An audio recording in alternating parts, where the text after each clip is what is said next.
Alat Doraemon apa yang kamu anggap itu keren? Dari banyaknya alat Doraemon, setidaknya kamu punya satu aja alat Doraemon yang pengen banget kamu cobain.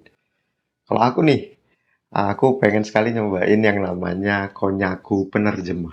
Bisa dilihat gambarnya di sini ya. Kalau kita makan alat itu, kemudian kita bisa banyak sekali bahasa dan tidak lagi terkendala dengan bahasa asing yang kita dengar.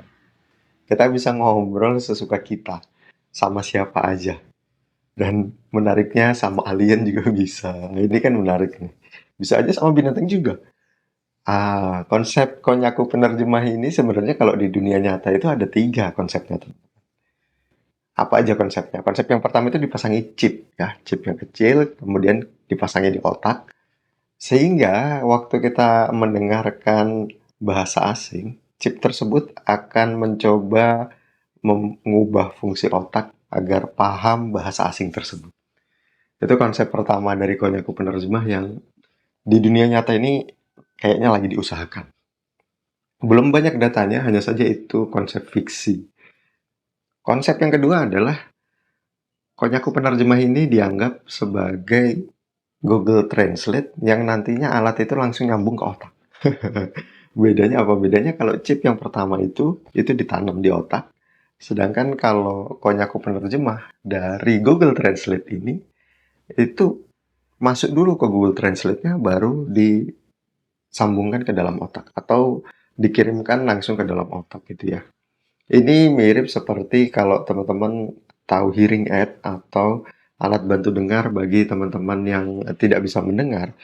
Itu konsep alatnya itu mirip seperti itu. Walaupun sekali lagi ini baru konsep dan nggak ada fiksi, nggak ada nyatanya. Jadi masih fiksi. Dan yang ketiga tentu saja ini menurut Noam Chomsky, yaitu universal grammar. Artinya, akan ada alat yang bisa membantu manusia untuk mengakses struktur dari grammar setiap bahasa. Yang Noam Chomsky kemukakan, dia bilang kalau kita itu bisa mengakses dasar dari bahasa itu sendiri sehingga otak kita nantinya bisa memproses banyak bahasa, baik secara mendengar maupun secara bicara. Walaupun sekali lagi, itu juga baru konsep. Dari ketiga konsep ini, setidaknya Konyaku Penerjemah jauh lebih pengen aku coba ketimbang ala Doraemon yang lain. Bagi teman-teman yang tahu ala Doraemon seperti baling-baling bambu, kemudian seperti pintu kemana saja, itu kan nggak real ya. Istilahnya kalau mau dibuat di dalam dunia nyata juga rasanya masih belum bisa dan masih terlalu jauh. Ilmu fisikanya juga nggak dapet tuh gimana. Ibaratnya nih kalau baling-baling bambu teman-teman terbang, itu tuh banyak sekali halangan di atas udara. Kayaknya sih kalau kita lihat dari bawah nggak ada apa-apa, tetapi itu tuh butuh banyak sekali hal-hal yang diperhitungkan. Karena adanya gerakan angin, tekanan udara, itu juga mempengaruhi bagaimana cara kita terbang. Yang paling deket sih adanya jetpack. Kalau teman-teman pernah lihat, orang pakai sesuatu di punggung mereka, kemudian mereka terbang, dan ya itu baru yang istilahnya bisa dikembangkan.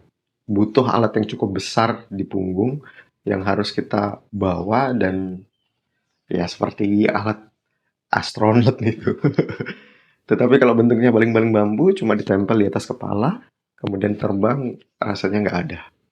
Begitu juga dengan pintu kemana saja juga nggak bisa. Kita buka pintu terus kemana aja. Itu adanya di fiksi. Kalau teman-teman pengen nonton, ada film namanya Jumper. Itu juga menggunakan fiksi pintu kemana saja. Dan ceritanya juga bagus. Kemudian apalagi? Misalnya senter pengecil atau senter pembesar juga nggak bisa. Kita mau mengecilkan sesuatu apa membesarkan sesuatu, itu fiksi murni. Kalau ibaratnya ada sesuatu yang nasi jadi gede atau ya itu butuh rekayasa genetika akhirnya. Jadi harus ditanam dulu, direkayasa dulu ditanam, kemudian dia tumbuh besar dan berbeda hasil akhirnya. Tidak serta-merta kena senter, kemudian jadi besar atau jadi kecil. Gitu ya. Jadi itu kalau aku alat Doraemon yang pengen banget aku cobain kalau dia ada, yaitu Konyaku Penerjemah dengan 3 konsep yang mendekati dunia nyatanya. Kalau kamu apa? Coba tulis di kolom komentar ya. Kita akan ketemu di video storytelling berikutnya.